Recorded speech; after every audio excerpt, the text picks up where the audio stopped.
21. 21, okay. I want to find out if it's possible for me to film myself while running a running race. Can I be both the filmmaker and the athlete?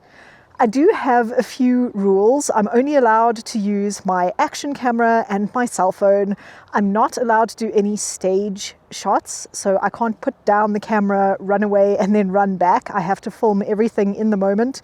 There will be no drone shots, there'll be no camera crew, and I want to try and make a reasonably entertaining video.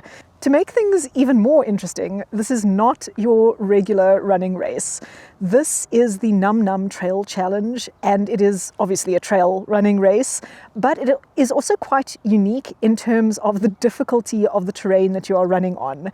It is kilometer for kilometer, probably one of the toughest trail run races in South Africa. The Num Num Trail Run is also located in one of the most unique venues that I've ever been to. The race hub is actually at an antique train that has been converted into backpackers' accommodation. So it should be quite an interesting weekend.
God. Hi guys. Hi, I didn't see people in front of you. Oh, cool. Yeah, I know. The next guy's like, great. Well done. 10 minutes ahead of you. So maybe just stand still and that one. That one's not stable, by the way.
Pretty quickly when I started running this race, something became obvious to me. While I am filming this adventure solo, I am far from alone at this race. My cousin Benjamin, my friend Cameron, my friend Sarah, my uncle Billy, and my husband Ralph are all participating in the event at various distances. And then my son and my mom are both here to support us. I would also just like to say a heartfelt thank you to everyone who made this trip so memorable. So thank you so much, everybody, for coming with on this weekend.